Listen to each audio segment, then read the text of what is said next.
हमारा जो सॉन्ग होता है वो वैनली के ऊपर होता है और कहता है कि टीनी इल्फ तुमने कैमरा क्यों बंद किया। जिस पर वो कुछ भी नहीं बोलती है और ब्लश करते हुए कहती है क्योंकि मैं अंगूर खाना चाहती हूँ।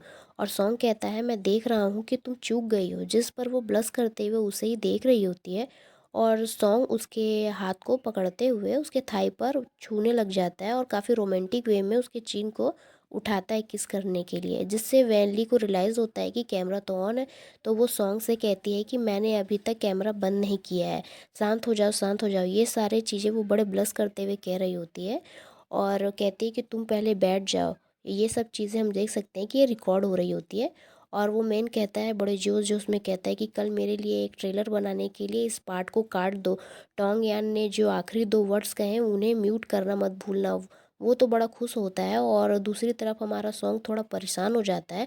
कहता है कि तुम क्या करती हो। जिस पर वैनली कहती है कि ये प्रोग्राम की स्क्रिप्ट है। उन्होंने कहा कि अगर कैमरा होगा तो तुम कोऑर्डिनेट नहीं कर पाओगे। फिर मैंने तुरंत और उसे ही देख रही होती है क्योंकि उससे बहुत ज़्यादा बुरा लग रहा होता है और कहती है कि ये प्रोग्राम टीम का कॉन्ट्रैक्ट है, इसका मुझसे कोई लेना देना नहीं है। और बेचारा सॉन्गयान कहता है मैंने ये गलत किया। और वैनली टोंग के करीब जाते हुए उससे कहती है कि मिस्टर टोंग क्या तुम ठीक हो।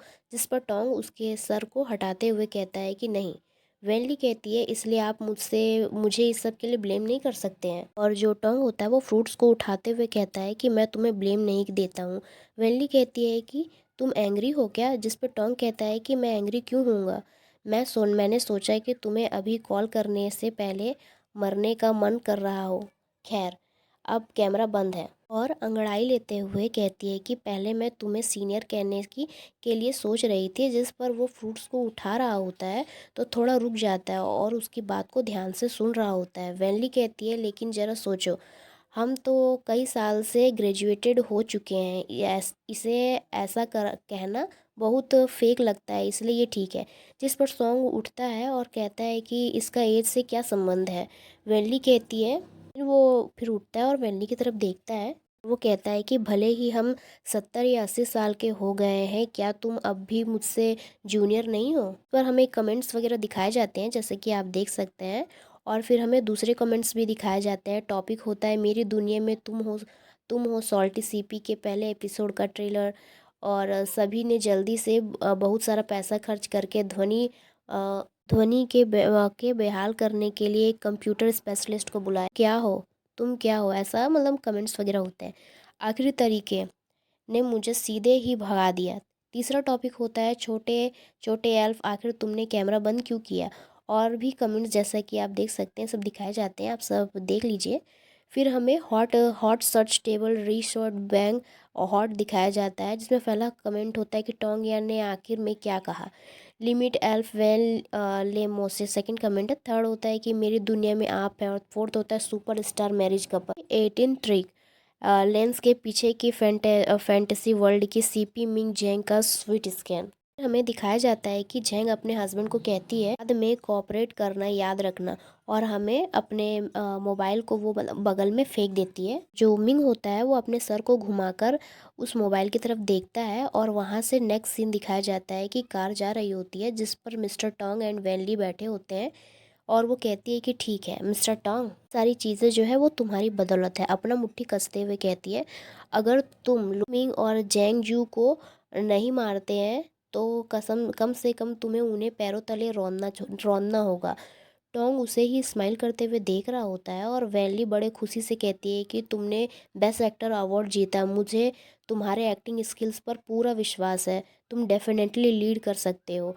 जिस पर टोंग कहता है 2 साल हो गए हैं और तुम अभी तक नहीं भूली ये अफवाह कि तुम अफवाह पुरुष प्रधान के साथ समाप्त नहीं हुई है। वैनली कहती है कि बेशक, मैं कैसे भूल सकती हूँ ये गलतफहमी कि हमें घर तोड़ने वाली हूँ। मैं कैसे भूल सकती हूँ ये सारी चीज़ें। जिस पर टोंग तो उसे ही देख रहा होता है और दूसरी तरफ अपना सर को घुमा लेता है। जिस पर जो हमारी वैली वो देखती है उसे तो वो काफ़ी ज़्यादा थोड़ा चिढ़ जाती है। वो मतलब उसके बात को सुन नहीं रहा है। टोंग कहता है कि आप क्या कर रही हैं? क्या आप एक टूल बनाना एम्बैरेसिंग नहीं था? मेरी वाइफ़ मेरे साथ एक टूल की तरह व्यवहार किए जाने पर मैं अपने लिए सैड फ़ील कैसे ना करूँ? जिस पर वो तो बड़े-बड़े आँखों से उसे ही देख रही होती है। जो वैली वो कहती है कि तो क्या तुम मेरी हेल्प करने के लिए खुद से आगे नहीं आओगे?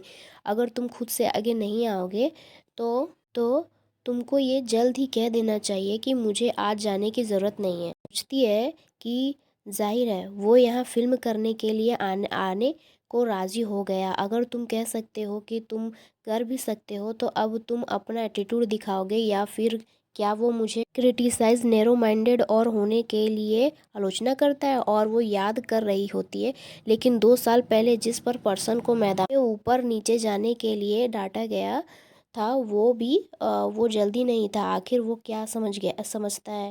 अपना जो मुँह को है वो दूसरी तरफ घुमा लेती है, जिस पर टोंग भी उसे नोटिस कर रहा होता है और कुछ सोच रहा होता है और कहता है नो। वैन ली उसे देखती है, वो कहता है ऐसा नहीं है कि मैं सेटिस्फाइड नहीं हूँ। और हमें नेक्स्ट सीन दिखाया जाता है जहाँ सब पार्टी कर रहे होते हैं, वहाँ लोग बोल रहे हो पार्टी कर रहे होते हैं, वहाँ लोग बोल रहे होते हैं यस यस मैंने भी देखा ये फ़नी था और हँस रहे होते हैं।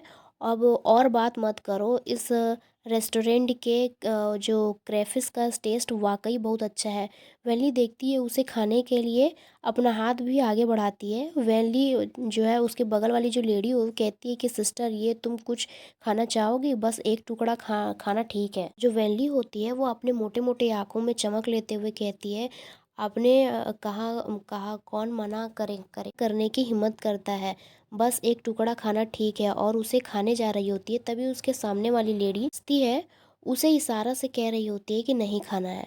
और ये बात तो डायरेक्ट हमारी जो वैली है उसके दिल के पर लगती है। वो लेडी कहती है एक खाओगी तो दूसरा खाओगी, दूसरे को तीसरा मिलेगा। आपकी भूख को देखते हुए मुझे नहीं लगता कि एक रात में 5 पाउंड वज़न बढ़ाना कोई अजीब बात है। ये जो बात होती है वो हमारी वैली के दिल के आर-पार हो जाती है जैसे कि आप देख सकते हैं। अगर कल तुम्हारा पेट दुखे तो मुझसे प्यार मतलब कि मुझे प्यार वाला जो ड्रामा है वो मेरे सामने मत करना। तुमको हमेशा की तरह जिम जाना है और तुम्हारे पास 3 घंटे नहीं है तो बाहर ना जाए। ये बात सुनकर वो उसे प्लेट पर ही रख देती है और दूसरी तरफ टोंग की पार्टी चल रही होती है। कहता है कि सभी ने कड़ी मेहनत की है। बगल वाला मैन कहता है कोई बात नहीं यही तो करना है। टोंग वैली को देख रहा होता है और स्माइल करते हुए फिर हमें गाड़ी का सीन दिखाया जाता है जहाँ पर जो हमारी जो जा रही होती है उसमें हमारी जो वैली है वो बैठी होती है जो नशे में धुत होती है और खुद को कहती है वैन वैन मैं बहुत फेथफुल हूँ। तभी लेडी बोलती है कि सिस्टर आप कैसी हैं? वैली कहती है कि मेरे जैसे एक्ट्रेस मैं हर साल कितना सारा पैसा कमाती हूँ। जो ब्रांड चीज़ें मैं चाहती हूँ वो तो तुरंत ही अवेलेबल हो जाती है। और अपने फ़ोन को देखती हुई कहती है कि यहाँ तक कि फ़ोन केस भी एक ग्लोबल लिमिटेड एडिशन है और फिर भी मैं 10 युआन प्रति पाउंड वाली क्रेनफिश नहीं खा सकती। और वो जो उसकी जो असिस्टेंट होती है उसकी बातों को सुनकर वो काफ़ी ज़्यादा बोर हो रही होती है। वेल्ली कहती है कि जो मेरी लंबाई है वो 1 मीटर यानी कि 66.3 इंच है। मैं टेड की छुट्टियों में ज़्यादा खाने की वजह से मेरा वज़न कुछ पाउंड बढ़ गया 48 पाउंड तक। फिर भी ठीक है और अपने मोबाइल को फ़नी वे में चला रही होती है और कहती है कि लेकिन इंटरनेट पर लोग मुझे मोटा कहने की हिम्मत करते हैं। मुझे पहले जैसा पतला होने के लिए पूरी 1 महीने तक वज़न कम करने के लिए डाइट पर रहना पड़ता है। और अपना मोबाइल चबाते हुए कहती है कि वो पतले हैं, वो सबसे पतले हैं, यहाँ तक कि उनकी राख और बॉक्स भी केवल 48 पाउंड का है। तभी उनकी असिस्टेंट कहती है कि सिस्टर चलो सिविलाइज्ड के बारे में बात करते हैं। सिस्टर क्या आपको सचमुच मेडिसिन खरीदने के लिए मेडिसिन शॉप में जाने की ज़रूरत नहीं है? वेनली कहती है मैं नशे में नहीं हूँ, चलो बस इतना कहो कि थोड़ा नशा है, नींद जब होगी तो वो फिर ख़त्म हो जाएगा। फिर हमें दिखाया जाता है कि वो दोनों लिफ्ट में होते हैं। वेनली कहती है कि मुझे किसी एंटीडोट की ज़रूरत नहीं है, मैं इतना वीक नहीं हूँ।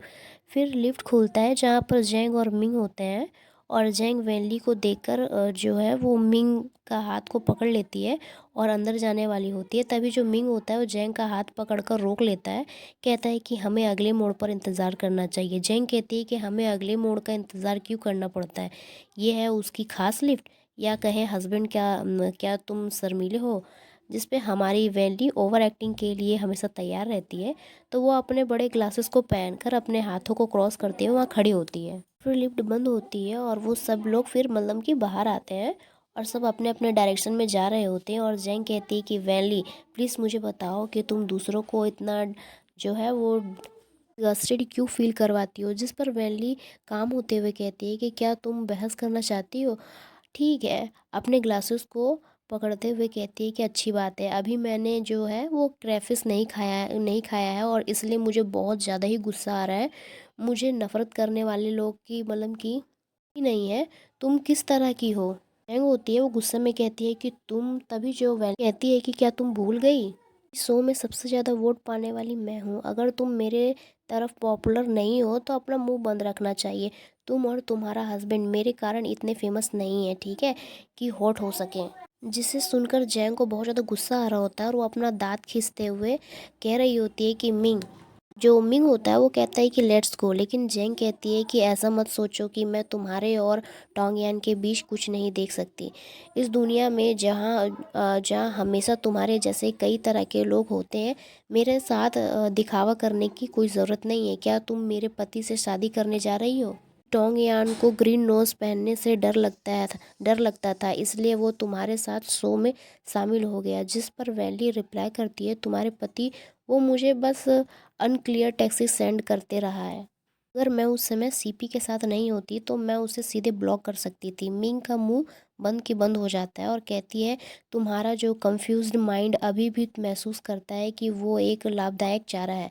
कभी प्राउडली फिर जो हमारी जो फीमेल लीडर वो काफ़ी ज़्यादा प्राउडली कहती है कि मैं तुम्हें बता दूं, मेरा जो टोंगेन है तुम्हारे पति से 1 लाख गुना ज़्यादा प्राउ जो है वो पावरफुल है। रमिंग की तरफ उंगली करते हुए कहती है कि हाँ, वो बहुत सुंदर है और जान लो कि वो पैसा कमाने के लिए मतलब बहुत ज़्यादा अच्छा है। अंधी नहीं हूँ कि मैं तुम्हारे पति के लिए अपने मिस्टर टोंग को सफ़र क्यों कर रहा हूँ। तभी झेंग चिल्लाते हुए कहती है कि वैली, तुम और टोंगयान सिर्फ एक कॉन्ट्रैक्ट मैरिज हो और वो सुंदर है और पैसा कमाना जानता है, ये यूज़फुल है। तुम दोनों रियल हस्बैंड वाइफ नहीं हो। वैली बड़े कामली कहती है और स्माइल कर रही होती है। कहती है कि किसने कहा कि हम रियल कपल नहीं हैं। और अपने पैर को ज़मीन पर पटकते हुए बड़े ताव में कहती है कि मेरा मिस्टर टोंग ज़्यादा बात नहीं करता लेकिन काम बहुत करते हैं। एक रात उसने मुझे 3 दिनों तक बिस्तर से उठने में असमर्थ बना दिया।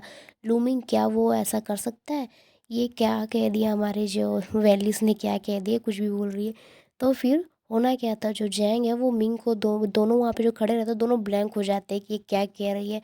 और मिंग जैंग को वहाँ से ले जाता है और हमारी वैली काफ़ी प्राउडली उन लोगों को बस सब देख रही होती है। वो तो काफ़ी ज़्यादा खुश है क्योंकि उसने जैंग से जो लड़ाई जीत ली है, तो वो काफ़ी ज़्यादा प्राउडली, अब देख सकते कितने स्टाइलिश से खड़ी होती है वहाँ और अपने हाथ से बालों को उछालते हुए स्टाइल मारती है, जैसा कि आप देख सकते हैं। और वो मतलब पीछे मुड़ती है, तभी उसके चेहरे की जो खुशी है वो तुरंत उतर जाती है क्योंकि पीछे जैसे ही वो मुड़ती है वहाँ पर मिस्टर टोंग होता है।